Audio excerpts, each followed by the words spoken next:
Hello बच्चों, तो कैसे हैं आप सभी। आई होप कि आप सभी अच्छे होंगे। मैं हूं आपकी टीचर अनुराधा सिंह।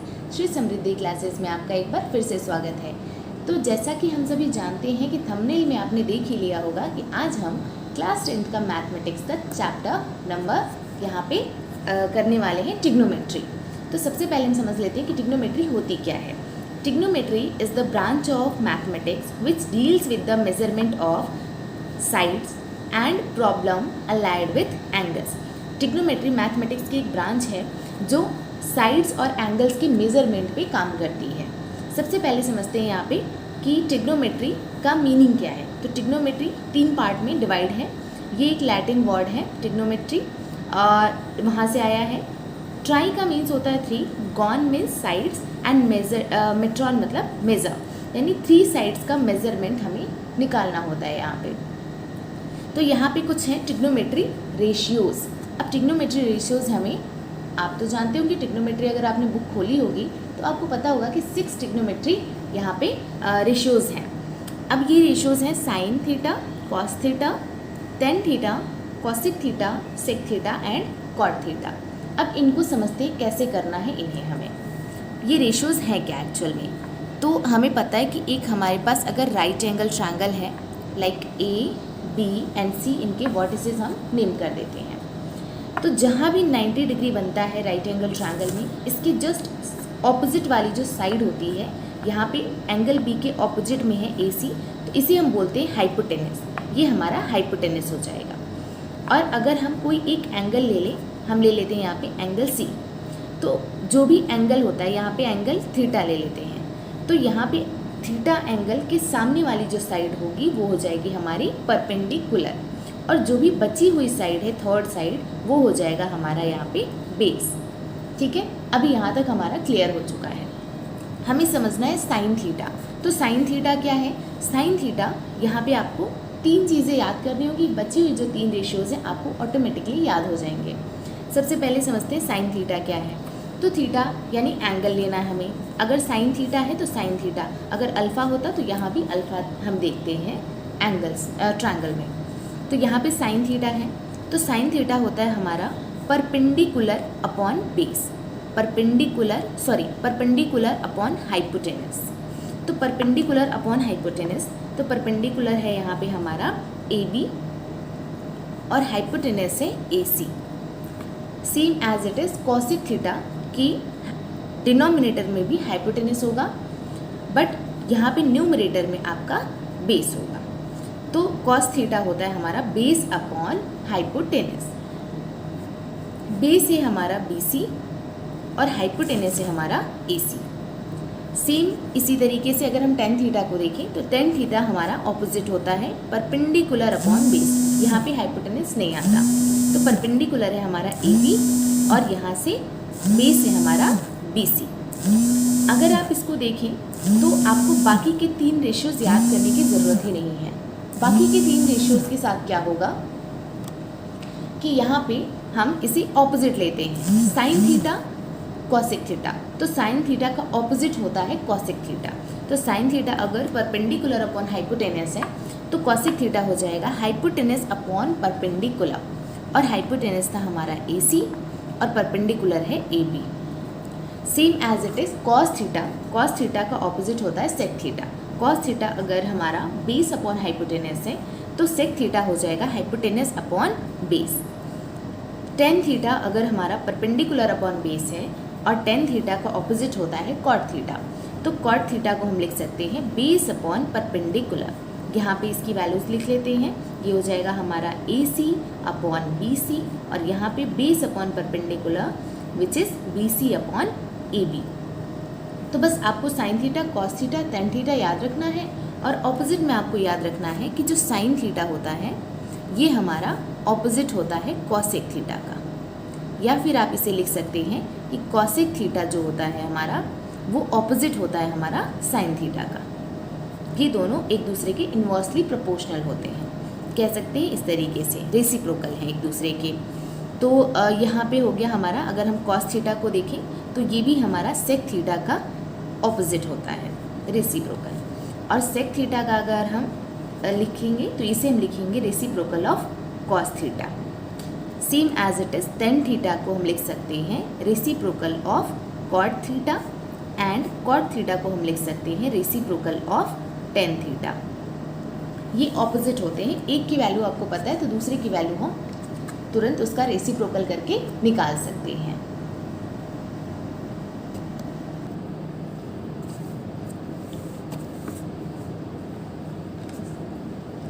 अभी आगे हम देखेंगे कि जो टेन थीटा होता है इसको हमने लिखा था यहाँ पे परपेंडिकुलर अपॉन बेस। ये कैसे आया हमारा? टेन थीटा को हम लिख सकते हैं sine theta upon cos theta. अब साइन थीटा हमारा होता है परपेंडिकुलर अपॉन हाइपोटेनस और कॉस थीटा होता है हमारा बेस अपॉन हाइपोटेनस। तो यहाँ से हम इसे कॉम्पोनेंडो डिविडेंडो से ऐसे लिख सकते हैं कि परपेंडिकुलर मल्टीप्लाई हाइपोटेनस और हाइपोटेनस मल्टीप्लाई बेस। तो यहाँ से हाइपोटेनस कैंसिल हो जाता है और यहीं से हमारा आता है परपेंडिकुलर अपॉन बेस। तो आपको बस इतना याद रखना है कि साइन थीटा होता है perpendicular upon hypotenuse and cos theta होता है बेस अपॉन हाइपोटेनस। यहाँ से अगर आपको टेन थीटा पता होगा कि टेन थीटा हमारा होता है sine theta upon cos theta, तो वहाँ से आप निकाल सकते हैं कि परपेंडिकुलर अपॉन बेस हो जाएगा। और सेम एज इट इज़ अगर आपको कॉट थीटा पता है, हमें पता है कि जो कॉट थीटा होता है वो रेसिप्रोकल होता है टेन थीटा का। तो अगर tan theta sine upon cos theta है तो हम कॉट थीटा को लिख सकते हैं cos theta upon sine theta. और यहाँ से अगर ये परपेंडिकुलर अपॉन बेस था तो ये आ जाता है बेस अपॉन परपेंडिकुलर। ये आपकी एक और फॉर्मूला हो गया। अब यहाँ से अगर हम देखें तो एक और चीज़ निकाल सकते हैं कि tan theta multiply cot theta equals to 1। अभी आप सोचेंगे कैसे, तो देखते हैं। टेन थीटा की वैल्यू होती है sine theta upon cos theta, multiply cos theta की वैल्यू होती है cos theta upon sine theta. अगर ये क्रॉस यहाँ पे मल्टीप्लाई है तो ये डिवीज़न में जो वैल्यू है वो कैंसिल आउट हो जाएगी। यहाँ पे कोई वैल्यू नहीं बची, अब बची है 1 सिर्फ। डिवीज़न हो गया, divide by same, numerator denominator same था। तो यहाँ पे आपकी tan theta multiply cot theta की वैल्यू आ जाती है 1। अभी हमें समझना है आगे कि कैसे अब हम जो टेबल होती है ट्रिग्नोमेट्री रेशियोज़ की, उसे हम कैसे देखेंगे। अब आप यहाँ पर एक ट्रिग्नोमेट्री टेबल देख सकते हैं। तो ट्रिग्नोमेट्री टेबल हम कैसे देखेंगे? सबसे पहले आपको बहुत ज़्यादा कन्फ्यूज़न हो रहा होगा कि इतना सारा वैल्यूज़ हम कैसे याद रखेंगे। आपको इतनी सारी वैल्यूज़ रखने की कोई ज़रूरत नहीं है। आपको सिर्फ 2 लाइन याद रखना और बची हुई लाइन्स के आप पूरा का पूरा टेबल खुद फॉर्म कर सकते हैं। चलिए देखते हैं सबसे पहले कैसे। यहाँ पर हमारे 6 के 6 ट्रिग्नोमेट्री रेशियोज़ दिए हैं और यहाँ पे कुछ एंगल्स दिए हैं जिनकी वैल्यूज़ अंदर टेबल में फॉर्म है। अब हम देखेंगे कि जो साइन ए है वो वैल्यू है हमारे 0 डिग्री पे इसकी वैल्यू है 0, 30 डिग्री पे 1/2, 40 डिग्री पे 45 डिग्री पे 1/√2, 60 डिग्री पे √3/2 एंड 90 डिग्री पे इसकी वैल्यू हो जाती है 1। तो यहाँ पर अगर हम देखें तो ये साइन की वैल्यू हो गई। अब साइन की वैल्यू के साथ साथ अगर हमें साइन की वैल्यू याद है तो हमें कॉस की वैल्यू याद रखने की ज़रूरत नहीं है। आप देखेंगे आप जब लेफ़्ट टू राइट जा रहे थे तो जो भी वैल्यूज़ आपकी थी, आप राइट टू लेफ़्ट जब आप लिखेंगे ना तो ये आपकी कॉस की वैल्यू हो जाएगी।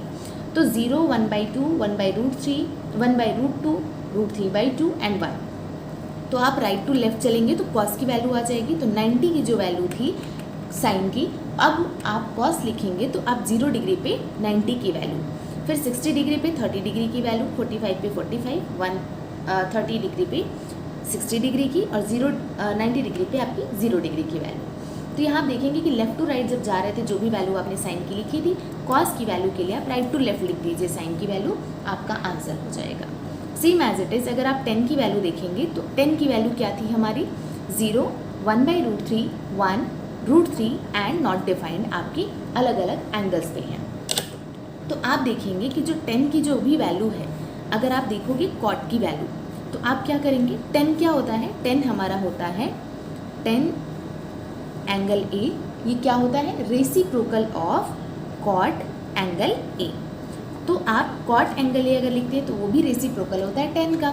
तो आप जो भी 10 की वैल्यू है इसका रेसिप्रोकल कर दीजिए। रेसिप्रोकल मीन्स 1/0 करेंगे तो कॉट की वैल्यू आ जाएगी हमारी नॉट डिफाइंड। 1/√3 है तो इसका रेसिप्रोकल हो जाएगा √3/1, तो √3 वैल्यू आ गई। 1/1, 1/√3 कर देंगे और 1 बाई नॉट डिफाइंड करेंगे तो वैल्यू हो जाती है 0। मतलब आपको 10 का याद रखना है और कॉट की वैल्यू आपको रेसिप्रोकल कर देनी है, आपका आंसर आ गया। सेम एज इट इज़ अगर आप कॉसिक की वैल्यू देखेंगे तो कॉसिक की वैल्यू होती है हमारी साइन का रेसिप्रोकल। अब साइन का रेसिप्रोकल जो भी वैल्यू है तो उसका रेसिप्रोकल कीजिए, 1/0 नॉट डिफाइंड, 2/1 का रेसिप्रोकल करेंगे तो 1/2 का करेंगे तो 2/1 हो जाएगा, 1/√3 का करेंगे तो ये √2 हो जाएगा, √3/2 का अगर आप रेसिप्रोकल करते हैं तो हो जाएगा 2/√3 और 1 का रेसिप्रोकल तो 1 ही होता है। तो यहाँ से हमारा कॉसिक का भी वैल्यू आ गया। अगर हम सेक की बात करें तो ये होता है हमारा कॉस का रेसिप्रोकल। अब रेसिप्रोकल कर दीजिए फटाफट से, 1 का 1 हो जाएगा, यहाँ पे √3/2 का हो जाएगा 2/√3, 1/√2 का हो जाएगा √2, 1/2 का हो जाएगा 2 और 0 का हो जाएगा 1/0 यानी नॉट डिफाइंड। तो यहाँ से आप देख सकते हैं कि हमारा पूरा टेबल बस दो पे बेस है। एक आपको साइन ए याद करना है और दूसरा आपको tan ए, और साइन ए का ऑपोजिट होता है कॉसिक ए, इसको हम क्या करेंगे रेसिप्रोकल ले लेंगे, और कॉस ए का जो रेसिप्रोकल होता है सेक ए होता है, tan ए का रेसिप्रोकल कॉट ए होता है। और कॉस ए की वैल्यू कैसे लिखेंगे, आप जब साइन के लिए लेफ्ट टू राइट जा रहे थे तो कॉस के लिए आपको राइट टू लेफ्ट आना है, बस इतना सा करना है।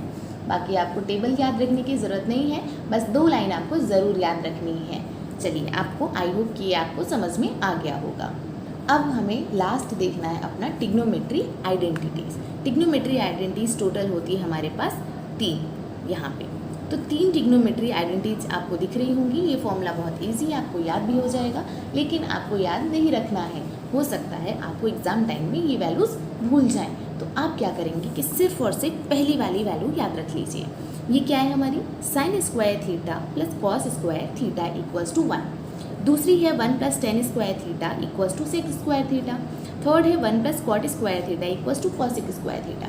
तीनों वैल्यूज़ याद नहीं रखनी है जैसा कि मैंने बोला, और सच में आपको बिल्कुल याद नहीं रखना है, आपको बस फर्स्ट वाली आइडेंटिटी याद रखनी है। ये है हमारी sin square theta plus cos square theta equals to 1। अब इससे ही हम अपनी दूसरी और तीसरी वाली वैल्यू खुद बना लेंगे। सबसे पहले आप क्या करेंगे, फर्स्ट वाले में अगर आप देखें तो आप क्या कीजिए कि पूरे वैल्यू में आप sin स्क्वायर थीटा से डिवाइड कर दीजिए।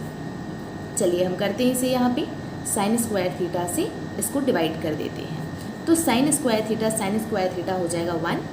यहाँ पे cos square theta upon sin square theta होता है हमारा cot स्क्वायर थीटा, और 1/sin स्क्वायर थीटा होता है हमारा इसका रेसिप्रोकल cosic स्क्वायर थीटा। आप देख सकते हैं कि यहाँ पर हमारी थर्ड ट्रिग्नोमेट्रिक रेशियो आ चुकी है। अगर आप आगे देखें तो यहाँ पर हम देख सकते हैं कि जो वैल्यू लिखी है हमने, फिर से आप फर्स्ट वाली आइडेंटिटी लिख लीजिए। तो यहाँ पर हम ट्रिग्नोमेट्री आइडेंटिटी लिख लेते हैं फर्स्ट वाली। अब यहाँ से आप सेकंड वाली आइडेंटिटी भी बना सकते हैं। ठीक है, चलिए बनाते हैं। इसको अब हम साइन की जगह पे कॉस से डिवाइड कर देते हैं। तो cos square theta divide by हर जगह कर देते हैं, डिनोमिनेटर में कॉस स्क्वायर थीटा से डिवाइड कर देते हैं। अभी यहाँ पे sine square theta upon cos square theta हम सभी को पता है, ये होता है हमारा tan square theta plus cos divide by cos 1 equals to 1/cos square theta which is sec square theta. क्या आप देख सकते हैं कि ये हमारी ट्रिग्नोमेट्री आइडेंटिटी नंबर 2 है। तो क्या हमें याद रखने की ज़रूरत है? बिल्कुल भी नहीं। हमें बस फर्स्ट वाली आइडेंटिटी याद रखनी है और दूसरी और तीसरी हम खुद बना लेंगे, एक बार साइन स्क्वायर थीटा से डिवाइड करके और एक बार कॉस स्क्वायर थीटा से डिवाइड करके। आपको लर्न बिल्कुल नहीं करना है, रटंत विद्या घटंत विद्या वो बोलते हैं ना, तो आप जितना ट्रिक से याद रख सकते हैं उतना ज़्यादा याद रखने की कोशिश कीजिए। बाद में आपको ये वैल्यूज़ याद हो जाएंगी बार बार प्रॉब्लम सॉल्व करते रहें। तो आई होप कि ये वीडियो आपको समझ में आई होगी अच्छे से, और अगर समझ में आई है तो प्लीज़ एक लाइक करके जाइएगा और अपने क्लासमेट्स को शेयर ज़रूर कर दीजिएगा। चलिए आगे मिलते हैं हम आपसे इस चैप्टर के एक्सरसाइज के क्वेश्चंस के साथ। तब तक के लिए बाय बाय।